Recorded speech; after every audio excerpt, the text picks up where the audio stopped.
Hello friends, welcome to all. Myself Vishal Jogidas. Today we will discuss about force and torque measurement.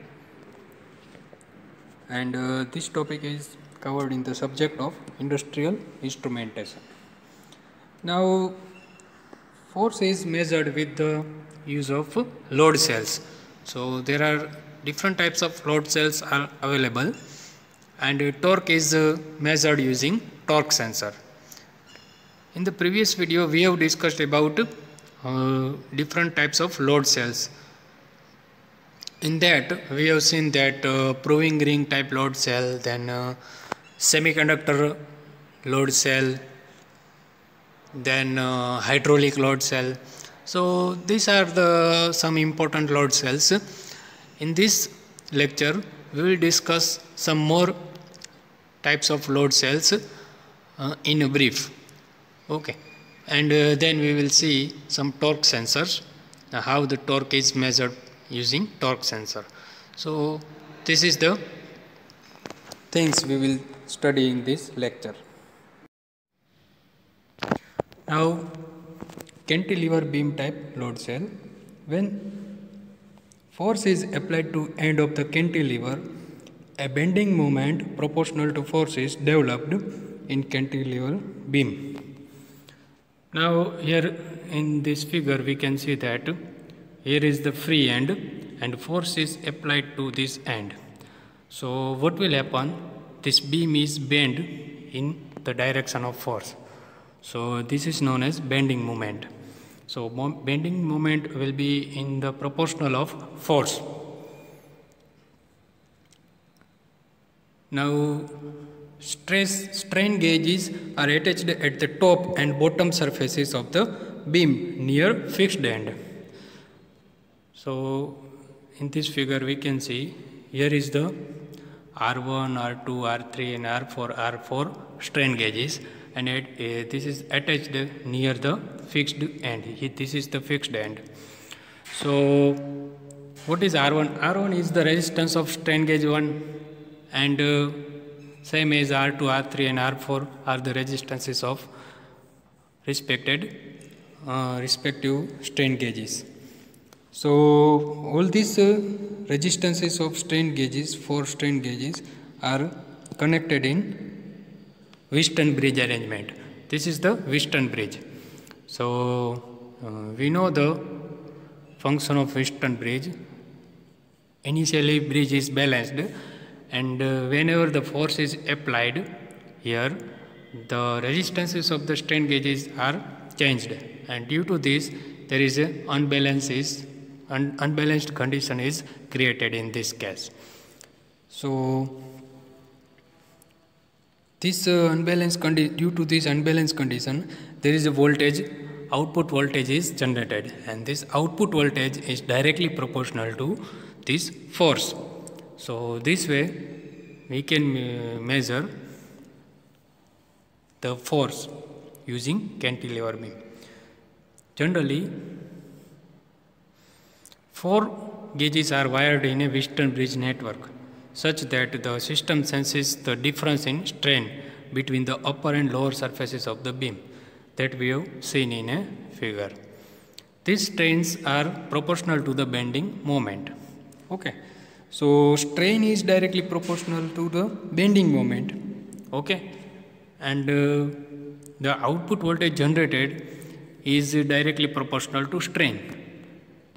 So this way we can measure the force using cantilever beam type load cell. Now magnetoelastic load cell. If an external force is applied on a ferromagnetic material, see, here is the important thing is ferromagnetic material, there will be a proportional change in the magnetic state of the material. It means in any ferromagnetic material, whenever the external force is applied, there will be a change in the magnetic state. Okay. This property was first discovered by James Prescott Joule. It means he is the first person to define this effect. So it is discovered by this person, Joule. The transducer body is formed by bonding the laminated sheets, which is of the magnetic material. So body of the transducer is making from laminated sheets.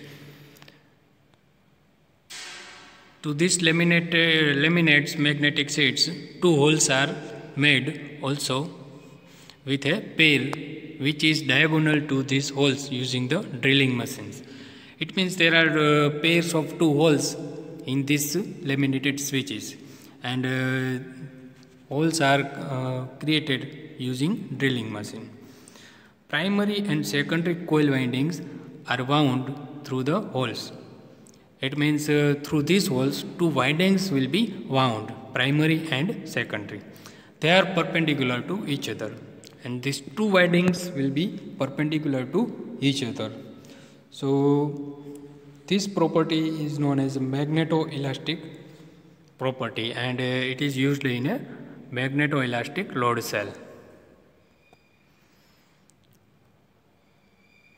Here we can see the figure of this particular load cell. Here we can see housing, then in the center there is a magnetoelastic sensing element, okay, and here we can see the arrangement of laminated load bearing columns. Then interconnection is there in this. There is an interconnection, and two coils will be there, okay, coil A and coil B, okay, and both are connected in a perpendicular. When force is not applied, the permeability of structure will be uniform.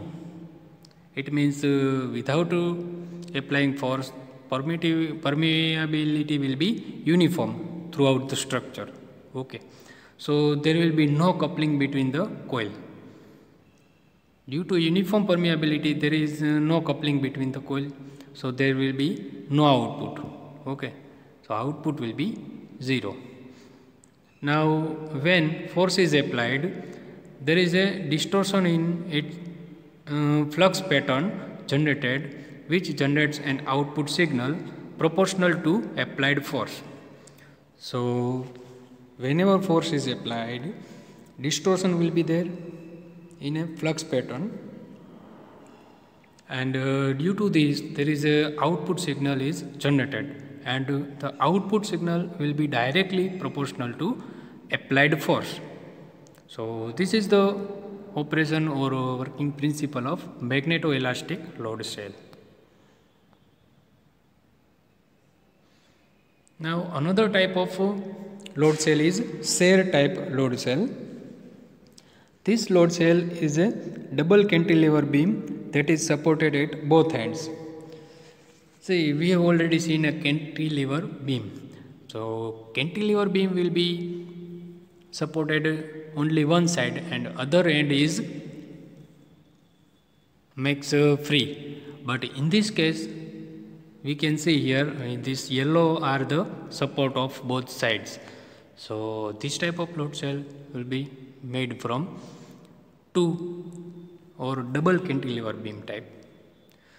When force is applied, the beam is deformed into a diamond shape, casing tensile and compressive strain accordingly on strain gauges. Okay, whenever force is applied, there is a deformation. We know that the deformation is nothing but dimensions or size will be changed. The resultant output is measured with a bridge network. It means resultant output of this 4 strain gauges will be measured using bridge network. Generally, Wheatstone bridge is used for this measurement. A shear load cell can withstand a higher bending moment and is more sensitive than cantilever beam load cell. It means we know that in a cantilever beam there is only one fixed end, but here two fixed ends. So higher bending moment can be sensed using this load cell. So this is the advantage as compared to cantilever beam type load cell. Now another type is inductive and reluctance based load cell. First we will see inductive load cell. These devices respond to the weight proportional displacement of an ferromagnetic core. It changes the inductance of a solenoid coil due to the moment of its iron core. So generally we have seen the LVDT, linear variable differential transducer. Okay, so this is also inductive load cell, and this ferromagnetic core will be displaced, and due to this the output voltage is generated. So by changing the movement of core, we are actually changing the inductance, and so we know that this type of load cell is known as inductive type load cell. So basic principle is nothing but changing the inductance due to changing the core movement. This is the basic or fundamental behind this. Now another one is reluctance based load cell. This device is to respond to the weight proportional to displacement of a ferromagnetic core. It changes the reluctance of the air gap. See, this operating principle is same as the inductive load cell. It means there is also displacement of a ferromagnetic core, but in this case the changing parameter will be reluctance, not inductance. So we are using a reluctance as a parameter change. We know that due to this we can say that this is a reluctance based load cell. So this is the basics about inductive and reluctance based load cell. Fiber optic load cell. Fiber optic load cell, optical fiber is bonded to the elastic element of a load cell, and applied force will cause change in the elastic element. It means here we can see that here in this figure, here in gap we can see the gap, and in this gap we will bonding the fiber optic cable. Okay, whenever force will be there, there is a elastic movement. The change in elastic element will hence result to length changes in the optical fiber. Whenever there is a elastic movement, the length of the fiber optic cable will be increases. So by this way we can measure the force. So this type of transducer is known as fiber optic load cell. Now resonant wire load cell. The resonant wire load cell consists of a ferromagnetic wire that is excited into resonant transverse vibrations by a drive coil. See, its name suggests we are using resonant principle in this case. Okay, so ferromagnetic wire is there, and that is excited into resonant transverse vibrations, resonance vibrations by a drive coil. It means by using a drive coil we are generating the resonance transverse vibrations. A pickup coil detects these vibrations. Okay, there is one coil known as pickup coil. This coil will detect these vibrations. The resonant frequency is a measure of the tension of the wire, and hence applied force at the instant. So resonant frequency of these vibrations is the measure of the tension of the wire, and this tension is due to the applied force. So by measuring this resonant frequency, we can measure the applied force. Advantages of a resonant wire load cell is its direct frequency output. It means there is no need of any secondary transducer, because the output will be directly in the form of frequency.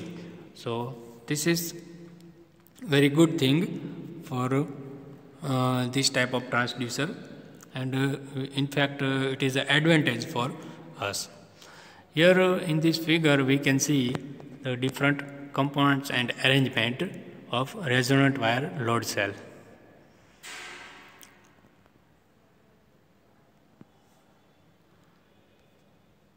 Now piezoelectric load cell.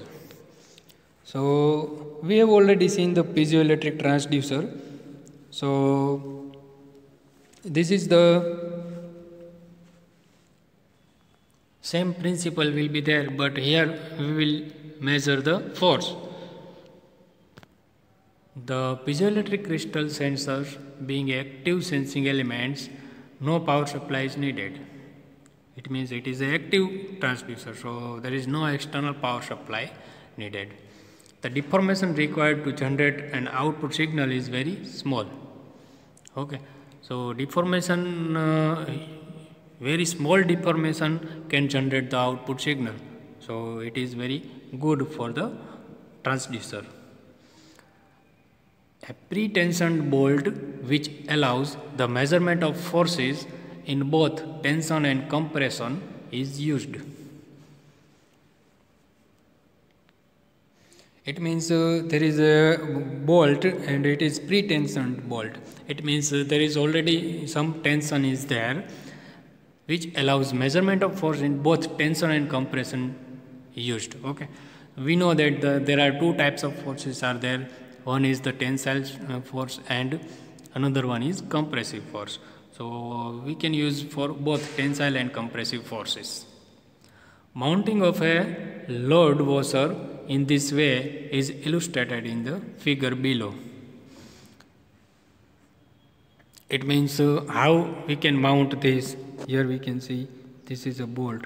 So by using this bolt we can mount this type of transducer for the force measurement. So it is very good thing then that we can mount this using bolt. Okay, so here we can see force. Okay, and in the center there is a preloaded bolt, then piezoelectric transducer in the center there is a piezoelectric transducer. This side we can see the electrode, and in the lower side there is a washer adjustable nut. This one is the washer adjustable nut. So this is the piezoelectric load cell. Now we will see the torque measurement. Introduction. Torque is a twisting or turning force about an axis that can be applied in a clockwise or counterclockwise direction. See, this is not a linear, but it is angular. Okay, so in this case the angular force will be there. So in any axis there will be two types of torque. One is clockwise direction and another one in a anti-clockwise direction or counterclockwise direction. Applications for torque sensors include determining the amount of power an engine, motor, turbine or other rotating devices generates or consumes. So these are some typical applications where we can use these torque sensors. Okay, So any rotating machine, we can use this device for measuring the torque. Torque can be measured by rotating strain gauges as well as by stationary proximity sensors. So these two ways are there we can use for measurement of torque. One is the strain gauges and another one is the proximity sensors. And we have already studied strain gauges and proximity sensors in detail. So we know the functions of these transducers. Now start with inline rotating torque sensors. Rotary sensors must be mounted on the shaft, which may not always be possible because of space limitations. See, rotary sensors we must have to mount it on shaft, but it is not always possible because shaft is very short or small dimension, and the problem is space limitations. A strain gauge can be installed directly on a shaft. So we can directly install strain gauge on a shaft. Okay, because the shaft is rotating, the torque sensor can be connected to its power source and signal conditioning electronics via slip rings.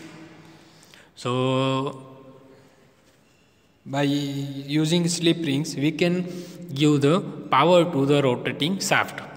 Just like a slip ring induction motor, we can connect external resistances to slip ring induction motor using slip rings, okay, for starting and speed control purposes. Same way, in this case also, we can give the power to the strain gauges via slip rings. The strain gauge also can be connected via a transformer, eliminating the need for high maintenance slip rings. So strain gauge can also be connected via different electrical equipments like a transformer, eliminating the need for high maintenance slip rings. Okay.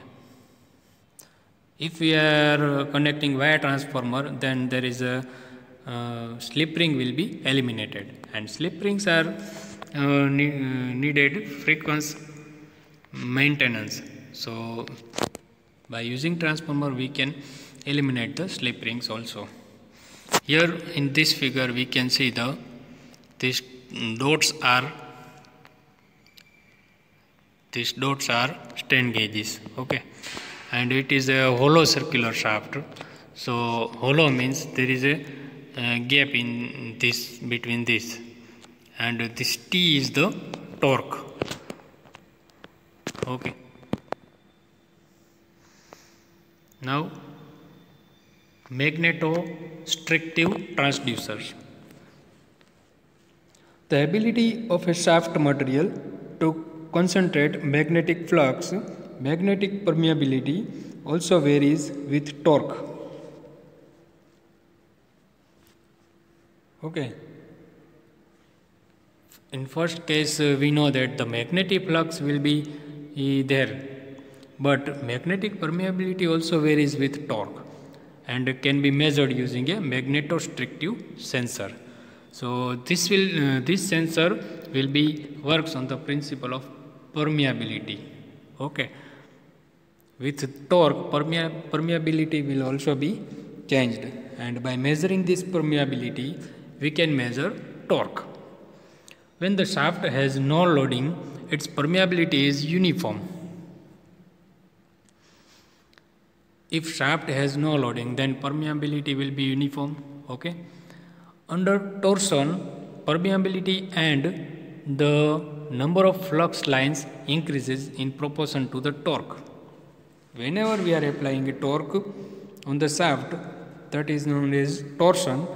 Whenever we are applying a torsion, the permeability will be changed, and this change will be in the proportion of torque.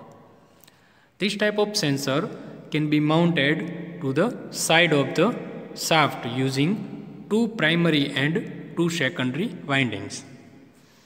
So this type of sensor can be mounted to the side of the shaft using two primary and two secondary windings. So this is the arrangement for magnetostrictive transducers, and this can be used for the measurement of torque. Proximity torque sensors. Proximity sensors also can detect torque by measuring the angular displacement between a shaft's two ends. Okay, so proximity sensors will detect torque by measuring angular displacement between shaft's two ends. If there are two ends in any shaft, okay, so by measuring the angular displacement we can detect the torque. By fixing two identical toothed wheels to the shaft at some distance apart, the angular displacement caused by the torque can be measured. Okay, by fixing these toothed wheels to the shaft at some distance, the angular displacement will be caused, and by the torque can be measured. Proximity sensors or photocells located at each toothed wheels produce output voltages whose phase difference increases as the torque twists the shaft. So this way we can get the output voltages in proportional to the torque applied. So this way we can use proximity sensors for torque measurement. Conclusion: force and torque measurement is an important aspect for determining the amount of power an engine, motor, turbine or other rotating device generates or consumes. Okay, it means in any rotating device we can use these transducers. Hence, high accuracy and sensitivity of torque and force measuring instrument is essentially required, and so required is the proper selection of measuring instrument. It means accuracy and sensitivity is an important parameter for torque and force measurement. Okay. Thank you.